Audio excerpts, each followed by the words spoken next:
Brass Birmingham, Pandemic Legacy, Season 1, Gloomhaven, Ark Nova, Terraforming Mars. 5 of the most highly ranked games on the Board Game Geek website, but what do we think of their titles?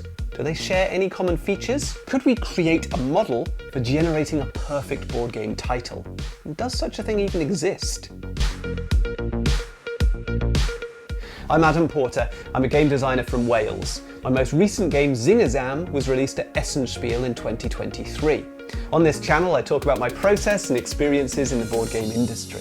If you like what I do, please subscribe, comment and share the video. As a game designer, game titles are something you might not have much control over. If you license your game to a publisher, they'll make the ultimate decision on the title. Now I have 8 published games and more awaiting release, and only 2 of my games have retained my working title into the final product. But in every case, publishers have included me in conversations about the final title of the game.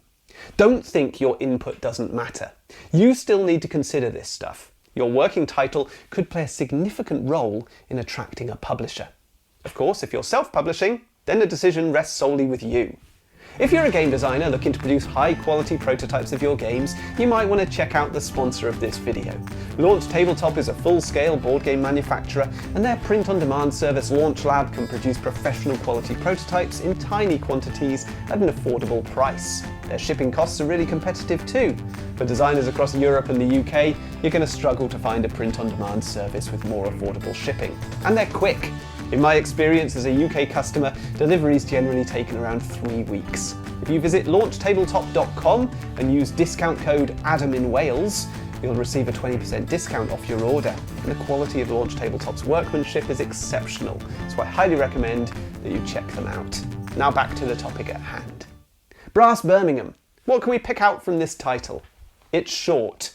It has some pleasing alliteration with both words starting with the letter B, a common naming strategy utilised by many publishers. The original game was simply called Brass, and the subtitle Birmingham indicates that this is just one entry in a larger family of games. As it happens, there is only one other Brass title, Lancashire. Brass is a compelling word. What does it recall for you? For me, it feels industrial. I think of the phrases brass neck, brass knuckles, brass tacks. It sounds gritty, hard, spiky. And of course in the UK, brass is also slang for money. Pandemic Legacy Season 1 goes one step further, adding a second subtitle. The original Pandemic title was evocative of disaster movies like The Quake, Meteor, Outbreak or Sharknado.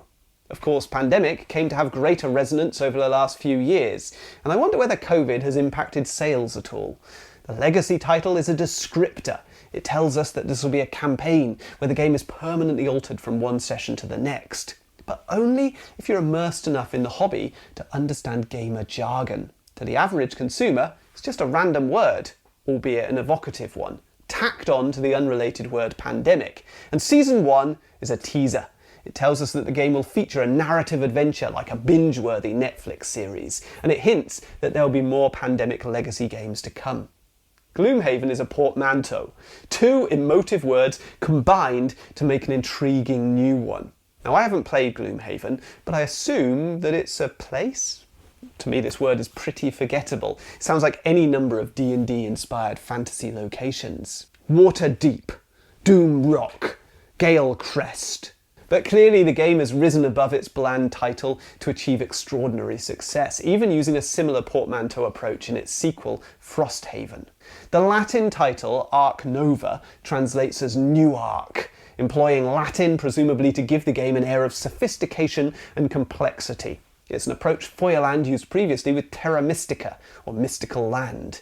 And of course Latin has the advantage of being moderately understandable across the globe. No need for different titles in different regions. Terraforming Mars is a straight-up descriptor.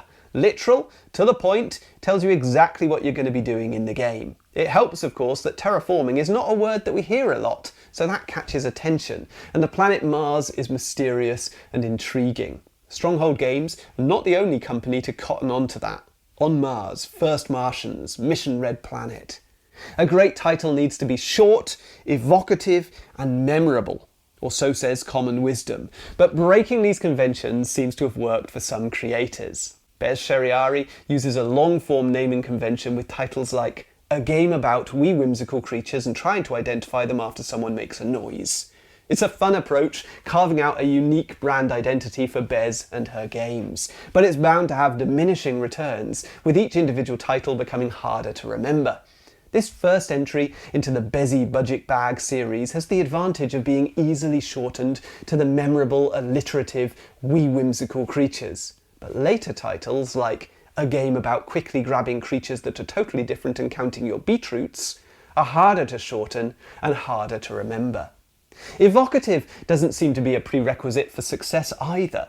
NSV had a hit on their hands with Stefan Bendorf's The Game, and Wolfgang Worsch partnered with Edition Spielwiese in 2023 to release The Same Game. These products took a bold approach, and like Bez's long-form titles, they grab the attention of consumers. And even derisive mockery from YouTube pundits lampooning the apparent lack of imagination gives the game coverage and cements the title in consumers' minds. But these two examples do come with a significant drawback. They're incredibly difficult to find with a search engine or in an online store. This is a potential problem for many single-word titles, unless the word is invented specifically for the product. Creating a nonsensical word is a strategy commonly employed for abstract strategy games. So we have Yahtzee, Yinch, Quicks, Quarto, Goblet, and my own Quazzle. Some opt for an exotic-sounding foreign word, Azul, Onitama, Shobu, Tichu, perhaps aiming to make their game sound more ancient than it really is. A few abstract games buck this trend and give the game a loose setting, but even Hive and Santorini maintain the single-word convention. Among the single-word titles, there's long been a tendency to add an O to the end of the word to make a unique-sounding title. Presumably this is intended to allude to Ludo. Hence, in the UK, the game Clue is Cluedo. Perhaps it would be unfair to include the title Uno, since that's a word in its own right, but how about Similo, Coloretto, Perudo, Linko, Pentago, Quinto, Obscurio? The designer of 2023's Deductio has even adopted this convention for his own name, Nick Federico. I think you're taking this a little bit too seriously, Nick. Seriously though, your title makes a promise to your customers. It tells them something about the likely experience, so you might want to choose a title which falls in line with other products in the genre. A player encountering That Time You Killed Me for the first time is unlikely to be expecting an abstract strategy game, but that's what they're getting. You're going to want to consider accidental references too. I was a long way into development of my dragon-themed worker placement game Dragon Fodder when I thought to Google the title to see if it had been used elsewhere. Turns out the equivalent German phrase, Drachenfutter, refers to a gift someone gives to placate and apologise to someone, especially a spouse, after they've done something wrong or stupid. Whoops. And you might want to think about how the name sounds when it's said aloud. These titles probably weren't the wisest choice. Let's say these names aloud and they've got another delightful layer to them. I love those titles. Their hidden second meaning generates discussion and helps to promote the game. For my own prototypes, I often fall back on puns and wordplay. I guess that's because I tend to work on simple games, which hopefully generate a few laughs. It may not always be the best strategy. Consider these two zombie-themed dice games. Very literal zombie dice, and a clever, amusing, pun-filled run, fight or die. Reluctantly, I have to admit, the former is probably the superior title. It's short, descriptive and to the point, and I'm willing to bet that it achieved significantly better sales. My first published game, Big Bazaar, was originally called Make It Snappy, a reference to the related card game Snap and alluding to the speedy gameplay. It was dropped by the publisher because it doesn't mean much outside of English-speaking countries. So the publisher, Blue Orange, chose the title Big Bazaar, which is pleasingly alliterative, but not without its problems, since it's also the name of a massive global supermarket chain, which makes searching for the game on YouTube, Google or X rather challenging. Always worth doing your research before settling on a name for your product. Pikoko was originally Ruffling Feathers, a lovely name for a peacock-themed game, I think, though I also like Calliope Games' Enchanted Plumes. Understandably, Brain Games wanted a title which didn't need translating, opting for Pikoko, a South African word meaning peacock, and also featuring that appealing O sound at the end. It's great when this happens naturally, without having to make up a nonsense word. Swiss publisher Helvetique uses this convention time and again. Bandido, Hippo, Tucano, Papagino, Kinoko. Throne and Zooligans retained my original working titles, with wordplay intact.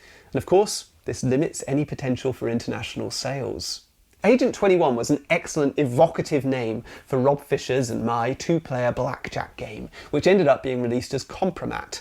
We were disappointed to discover that Agent 21 is a very popular series of spy novels by Chris Ryan. The Helvetique team were keen to find a narrative way into the design, which informed the magnificent graphic design of artist Felix Kindelan. So they opted for a theme around controlling sensitive information about a public figure or politician, very topical in 2020. Compromat was a bold title to match the bold graphic design. Unique, intriguing, but runs the risk of being a little too obscure a word for a mass audience to understand. Personally, I love it. It isn't at all uncommon for some games to have different names in different countries. So Dobble has the literal title Spot It in the US.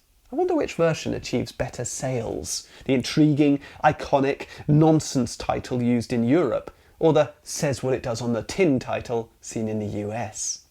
Ticket to Ride is Zug Zug in Germany, one of those glorious German puns referencing turn-taking and trains. Zug has a double meaning here. The Spaniards and Poles have a more literal title, Adventures on a Train in Spain and Get on a Train in Poland. When picking your title, think about the tone you're going for. Final Girl and Dark Darker Darkest are gloriously ominous sounding titles. Heat, Pedal to the Metal is as action-packed as they come.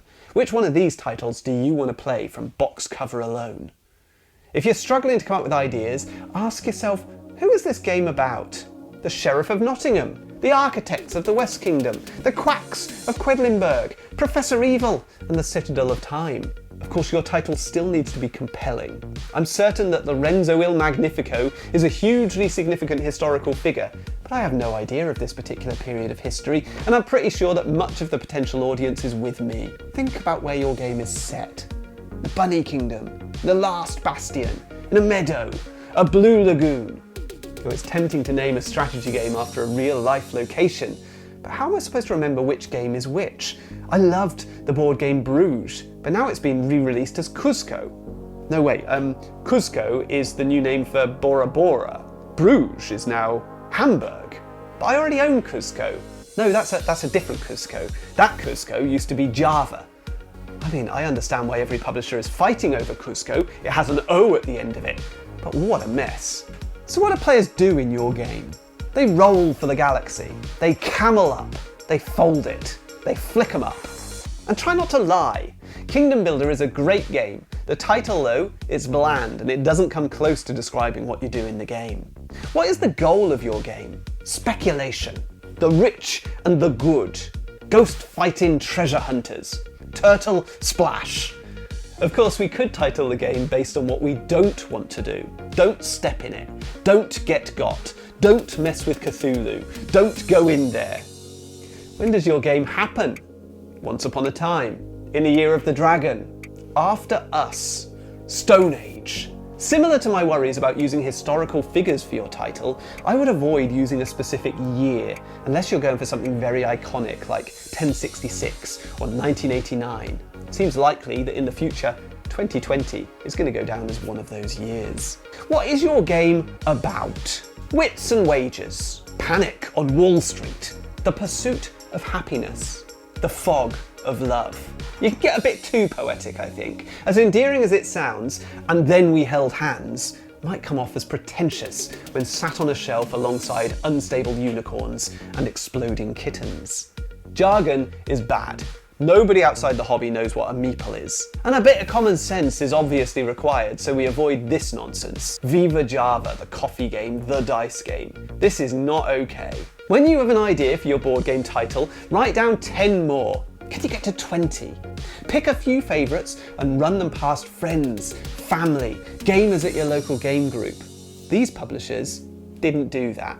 Gather feedback, but trust none of it. You know your game better than anyone else, so take all the ideas that you've generated and follow your gut. You're probably right. And this video was a little primer for another video in which I rank 15 years of Spiel des Jahres winners based on title alone. So follow the link.